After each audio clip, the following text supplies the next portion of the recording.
کہ اللہ جس طرح دنیا میں ہم ساتھ ہیں، اکٹھے ہیں، ہم آخرت میں بھی اکٹھے ہوں۔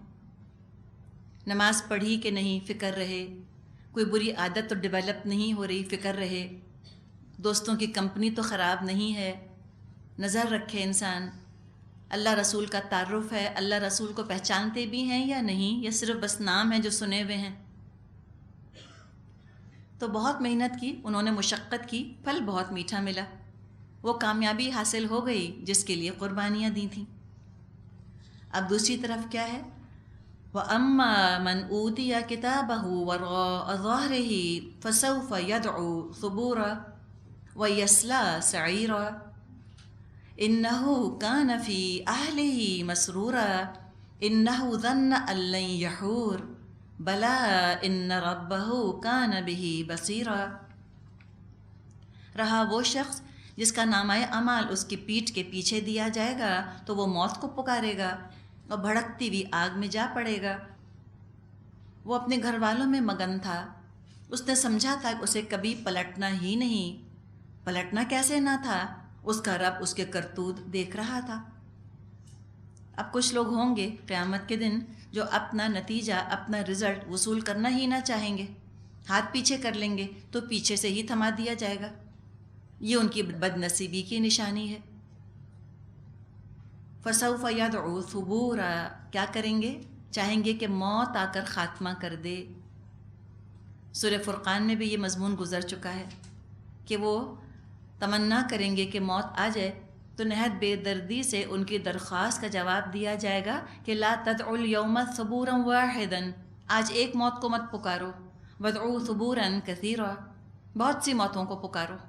مراد کیا ہے؟ پکارتے رہو، کوئی فرق نہیں پڑے گا، موت نہیں آئے گی۔ قصور کیا تھا ان کا؟ وَيَصْلَىٰ سَعِيرًا، انجام کیوں ہوا؟ کیوں بھن رہا ہے یہ شخص آج دوزخ کی آگ میں، کیوں جل رہا ہے؟ وجہ یہ تھی إِنَّهُ كَانَ فِي أَهْلِهِ مَسْرُورًا، اپنے گھر والوں میں مگن رہتا تھا، دنیا میں ایک ہی فکر تھی، بچے خوش رہیں، خوشحال رہیں۔ اللہ کے قانون ٹوٹتے ہیں تو ٹوٹیں، شریعت کی حدود پامال ہوتی ہیں تو ہو، بس بچے خوش رہیں، ان کا مستقبل بن جائے دنیا کا، اور جو الٹیمیٹ مستقبل ہے اس کی فکر ہی نہ کی، صحیح غلط کی تمیز ہی نہ تھی، ساری حدیں توڑ کر چند دن کی خوشیاں حاصل کی دنیا کی، نہ خود نماز پڑھی، نہ بچوں کو گھر والوں کو ترغیب دی، نہ جنت کا بتایا، نہ دوزخ سے ڈرایا، ڈر تھا کہیں سائیکولوجیکل پرابلمز نہ ہو جائیں۔ اسکول کے لیے اٹھاتے ہوئے تو کوئی ضمیر چٹکی نہ لیتا تھا، فجر کے لیے اٹھاتے ہوئے رحم بہت آیا کہ ہائے اتنے تھکے ہوئے ہیں۔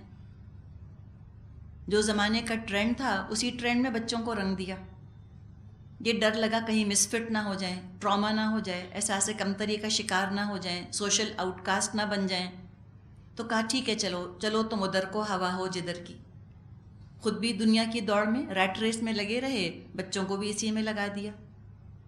کبھی اسلام پر اور اسلام کے نام پر سٹینڈ لینے کا موقع آیا تو کہتے چھوڑو، گھر میں ٹینشن ہو جاتا ہے، گھر کا ماحول خراب ہوتا ہے، اللہ خود ہی توفیق دے گا تو خود ہی کر لیں گے۔ پھر سوچتے ہیں جب میرا بیٹا ہے اس کی شادی بہت اچھی لڑکی سے کروں گی، بہو آ کے سکھا دے گی، میری بیٹی ہے اس کے لیے بہت اچھا مذہبی داماد ڈھونڈوں گی، داماد سکھا دے گا، اور خود کیا کرنا ہے؟ خود کچھ نہیں کرنا، خود بس کیا کھائیں پکائیں خوش رہیں، گھر کا ماحول اچھا رہے، ٹینشن نہ ہو۔ ایسا ہم ڈرتے ہیں گھروں میں ٹینشن سے کہ کوئی حد نہیں۔ بہرحال کوئی ٹینشن اچھی چیز تو نہیں کہ گھر میں جو ہے ایک تلخ ماحول ہو جائے یا پریشانی ہو لوگوں کو یا آپس میں ناراضگی سی ہو، لیکن ایٹ ٹائمز کرنا پڑتا ہے، مجبوری ہے، کیا کریں؟ نہیں بات لوگ مانتے، نہیں بات سنتے، سب کو ان کے حالوں پہ چھوڑ دیں، سب کو ہنستا ہی رکھیں، یہ ناممکن ہے، یہ ہو نہیں سکتا۔ کبھی نہ کبھی انسان کو دین کے لیے اور اللہ کے لیے اور مستقبل سنوارنے کے لیے گھر کے ماحول کی قربانی دینی ہی ہوتی ہے۔ آخر امتحان ہو رہے ہوتے ہیں تو گھروں میں ٹینشن نہیں ہوتا، ایسا سانپ سونگا ہوا ہوتا ہے سب کو، مہمانوں کو بعض لوگ گھر میں آنے نہیں دیتے کہ ہمارے بچے کے امتحان ہو رہے ہیں، خود کہیں نہیں جاتے، بچے کے امتحان ہو رہے ہیں۔ بعض تو والدین چھٹی لے لیتے ہیں جاب سے کہ بچے کے امتحان ہو رہے ہیں، لفظ پڑھاتے ہیں بیٹھ کے، کیا ٹینشن نہیں ہوتا؟ کتنے موقعوں پہ ہم ٹینشن لیتے ہیں، تو دین کے لیے ٹینشن لے لیا تو کیا بڑی بات ہے؟ 2-4 دن کو ماحول خراب ہوتا ہے گھر کا تو ہونے دیں. اگر یہ تھوڑی سی تلخی اگر جنت میں سب کے اکٹھے رہنے کا سبب بن جائے تو کیا برا سودا ہے؟ تو انسان کو حکمت کی بھی ضرورت پڑتی ہے. اور حکمت کیا ہے کہ جب ٹینشن کی ضرورت نہیں تو گھر کے ماحول میں ٹینشن نہ کریٹ کیا جائے. آج ماسی نہیں آئی، پورا دن چیختی پھر رہی ہیں گھر کے اندر، تو گھر میں ٹینشن نہیں ہوا، تو کیوں کریٹ کیا ٹینشن بیکار کی چیزوں پر؟ اور جہاں ٹینشن ضروری ہے وہاں ہونے میں حرج نہیں. تو یہ کون تھا؟ یہ ٹینشن سے بڑا گھبراتا تھا. دین کے نام پہ کوئی بس گھر کے اندر کنفرنٹیشن نہ ہو، مست اور مگن زندگی، خوب انجوائے کیا، خوب خوش رہے. کوئی دبی زبان میں کبھی کوئی بات کہہ بھی دی دین کی، گھر والوں نے مخالفت کی تو سب کے ساتھ بہہ گئے، خود بھی ویسے ہی ہو گئے. تو ٹھیک ہے، دنیا تو بہت اچھی نب گئی، سب نے بہت تعریف کر لی، محفلیں بہت اچھی سج گئیں، گھر والے خوش رہے. اب آج بھگت رہے ہیں انجام. تو عقل مندی ہے. حدیث میں مضمون آتا ہے کہ بڑا بدقسمت ہے وہ شخص جو دوسروں کی دنیا بناتے بناتے اپنی آخرت برباد کر بیٹھے. جب تک ہم اپنی آخرت کے بارے میں پرٹیکولر نہیں ہوں گے، جب تک ہم اس کو زندگی کا پیوٹ نہیں بنائیں گے کہ یہ آخرت میرے ہاتھ سے نہ جائے، باقی جو جاتا ہے جائے، جب تک ہم دین پر عمل نہیں کر سکیں گے. تو پوچھا گیا اِنَّهُ ظَنَّ أَن لَّن يَحُورَ، کیا اس نے یہ گمان کیا تھا کبھی لوٹنا نہیں اس کو اللہ کی طرف؟ حارا یحورو کا مطلب ہوتا ہے رجع، لوٹنا، پلٹنا. کبھی لوٹنا نہیں ہے؟ فرمایا بلا، کیوں نہیں لوٹنا؟ ان ربہ کان بہ بصیرا، جب دنیا میں تھا تب بھی تو اس کا رب اس کو ہر وقت دیکھ رہا تھا. گاڈ کانشیس ہو کر زندگی گزارے انسان تو ایسے مست ملنگ زندگی نہیں گزر سکتی. ہر چیز حلال، ہر چیز اوکے نہیں ہو سکتی، بہت سی چیزوں پر پابندی لگتی ہے. اور یہ حقیقت ہے کہ اگر گھر میں کوئی ایک متقی ہو تو بہت سے لوگوں کو کنٹرول سے رہنا پڑتا ہے. متقیوں کو نبھانا آسان کام نہیں ہے. دوسرے لوگوں کو بہت اریٹیشن ہوتا ہے متقیوں کی وجہ سے. تو کوئی بات نہیں، دنیا میں تھوڑا سا اریٹیشن برداشت کر کے اگر سمجھ ان کو آ جاتی ہے الحمدللہ. انسان سوچے کہ اللہ مجھ کو دیکھ رہا ہے. فرمایا فلا، تو نہیں، اقسم بالشفق، میں قسم کھاتا ہوں شفق کی. شفق ٹوائلائٹ، اس سرخی کو کہتے ہیں جو سورج غروب ہونے کے بعد افق پر نمودار ہوتی ہے. دن ختم ہو گیا ہوتا ہے، کچھ آثار باقی رہ گئے ہوتے ہیں. مفسرین نے مراد یہ لیا ہے یہاں پر کہ سابقہ تعلیمات، یعنی وہ ہدایت جو پچھلے انبیاء لے کر آئے تھے، نبی اکرم صلی اللہ علیہ وسلم کے زمانے تک ان کا اتنا حصہ باقی تھا جتنا شفق کی روشنی ہوتی ہے. دھندلی، غیر واضح تعلیمات، مبہم، ان کلیئر، ڈاؤٹ فل. جیسے شفق کی روشنی میں کوئی چیز صاف نظر نہیں آتی، نہ پورا اندھیرا نہ صحیح سے اجالا ہو. تو پچھلے انبیاء کی تعلیمات کا اتنا ہی حصہ بچ گیا تھا اللہ کے رسول صلی اللہ علیہ وسلم کے دور تک. تو فرمایا فلا اقسم بالشفق، تو نہیں، میں قسم کھاتا ہوں شفق کی، واللیل، قسم رات کی، وما وسق، اور جو کچھ وہ سمیٹ لیتی ہے. رات کی قسم، مفسرین نے اس سے کنایہ لیا ہے کہ جیسے عیسیٰ علیہ السلام کے دنیا سے جانے کے بعد 600 سال تک دنیا نور نبوت سے محروم رہی تھی، مکمل اندھیرا چھایا رہا. اس اندھیرے میں مختلف خیالات اور فلسفوں کی پیروی ہوتی رہی. اب کیا ہوا؟ والقمر اذا اتسق، قسم چاند کی جب وہ کامل ہو جاتا ہے. اب مہتاب ہدایت طلوع ہو گیا. اذا اتسق، اتساق کا مطلب ہوتا ہے پوری روشنی. 14ویں کا چاند جب طلوع ہوتا ہے تو تاروں کی بھی روشنی ماند پڑ جاتی ہے. تسق منظم، کامل ہو جانا، کمپلیٹ ہو جانا. اب یہ نبی اکرم صلی اللہ علیہ وسلم کا دور آ گیا. لَتَرْكَبُنَّ طَبَقًا عَن طَبَقٍ، تم کو ضرور درجہ بدرجہ ایک حالت سے دوسری حالت کی طرف گزرتے چلے جانا ہے۔ چاند جیسے بڑھتا ہے، پہلے تو بالکل باریک سی لکیر ہوتی ہے، کمزور سی، اس کے بعد بالآخر ایک وقت آتا ہے پھر وہ بڑا کمزور سا نظر آنے لگتا ہے، حتی عاد کالعرجون القدیم، جیسے کھجور کی سوکھی ہوئی شاخ ہو ایسے بن جاتا ہے۔ چاند سے کمپیئر کیا جا رہا ہے نبی اکرم صلی اللہ علیہ وسلم کی نبوت کو، کہ جیسے چاند اتنا معمولی سا کمزور سا ہوتا ہے پھر بڑھتے بڑھتے بدر کامل بن جاتا ہے، اسی طرح اسلام کی تعلیمات کا، نبی اکرم صلی اللہ علیہ وسلم کی تعلیمات کا بھی ارتقاء ہوگا، ایولیوشن ہوگا، اور ایک وقت آئے گا جب حضور کی نبوت 14ویں رات کے چاند کی طرح ہو جائے گی، قرآن رفتہ رفتہ مکمل سامان ہدایت بن جائے گا، کامیابیاں اللہ کے رسول کے قدم چومیں گی، لیکن وقت لگے گا، سٹیپ بائی سٹیپ، گریجولی ہوگا، سب کچھ قدم قدم ہوگا، آنے والا کل گزرے ہوئے کل سے بہتر ہوگا۔ تو یہ بات یہاں فرمائی ہے کہ لَتَرْكَبُنَّ طَبَقًا عَنْ طَبَقٍ، طبق طبق بڑھو گے، آہستہ آہستہ آگے کی طرف چلو گے۔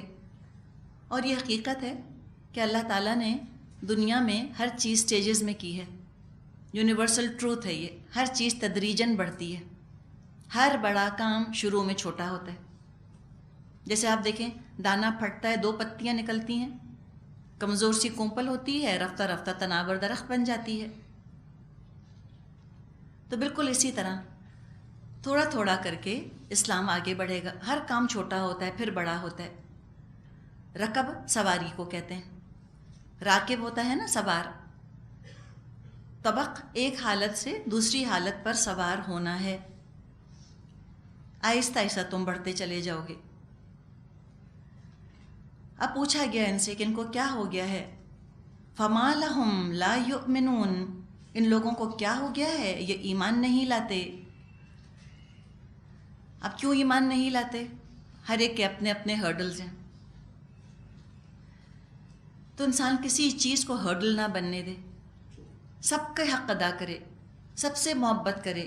حق ادا کرنا، محبت کرنا بھلائی ہے، خیر ہے، لیکن اس کی طرف ضرورت سے زیادہ جھکنے سے برائی پیدا ہو سکتی ہے۔ یہ نہ ہو کہ لوگوں کے حق ادا کرتے کرتے اللہ کی حق تلفی کرنے لگ جائے، اس کے بارے میں محتاط رہے۔ لیکن یہ لوگ بیلنس نہیں رکھ سکے، کیا ہو گیا ان کو، ایمان نہیں لاتے۔ وَإِذَا قُرِئَ عَلَيْهِمُ الْقُرْآنُ لَا يَسْجُدُونَ، اور جب قرآن ان کے سامنے پڑھا جاتا ہے تو سجدہ نہیں کرتے، جھکتے نہیں۔ سجدے سے مراد نماز بھی ہو سکتی ہے، سجدے سے مراد اطاعت بھی ہو سکتی ہے۔ اطاعت نہیں کرتے قرآن کے احکامات کی، ایسے سن کے گزر جاتے ہیں جیسے کوئی بات ہی نہیں، خالق کی بات کو مخلوق کی بات کی طرح سمجھتے ہیں۔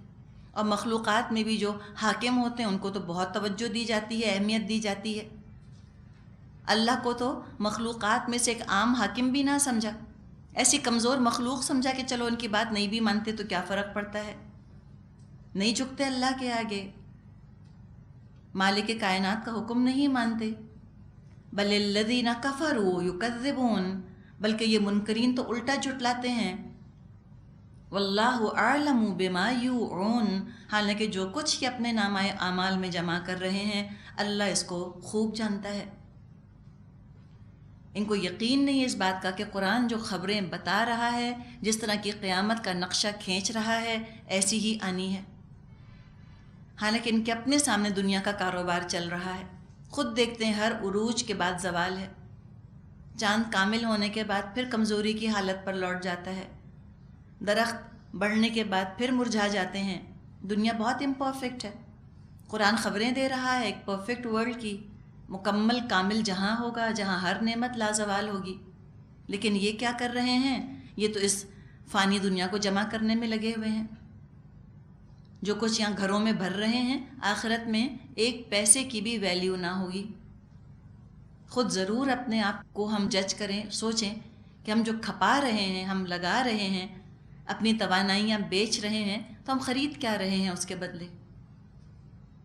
بھاگ دوڑ، محنت مشقت جو انہوں نے دنیا جمع کرنے کے لیے کی ہوگی، سب بیکار ہو جائے گی۔ جو قرآن کی خوشخبریوں کو، جنت کی نعمتوں کو سچا نہیں سمجھتے، ان کے لیے عذاب کی خوشخبری ہے۔ فَبَشِّرْهُم بِعَذَابٍ أَلِيمٍ، لہٰذا ان کو دردناک عذاب کی بشارت دے دو، بتا دو، ٹھیک ہے، کر لو، ہیو یور فن۔ دنیا کو انہوں نے پکنک اور پارٹی سمجھا ہے، صحیح ہے، سب اس کا انجام بھگت لیں گے۔ إِلَّا الَّذِينَ آمَنُوا وَعَمِلُوا الصَّالِحَاتِ لَهُمْ أَجْرٌ غَيْرُ مَمْنُونٍ، البتہ جو لوگ ایمان لے آئے ہیں اور جنہوں نے نیک عمل کیے ہیں، ان کے لیے کبھی ختم نہ ہونے والا اجر ہے، نیور اینڈنگ، ایور لاسٹنگ ان کے لیے اجر ہوگا۔ ہر خواہش جو انہوں نے یہاں پوری نہ کی ہوگی، وہ پوری کرنے کا ان کو موقع دے دیا جائے گا۔ وَالْآخِرُ دَعْوَانَا أَنِ الْحَمْدُ لِلَّهِ رَبِّ الْعَالَمِينَ۔ سبحانک اللہم و بحمدک، نشہد ان لا الہ الا انت، نستغفرک و نتوب الیک۔ السلام علیکم ورحمۃ اللہ وبرکاتہ۔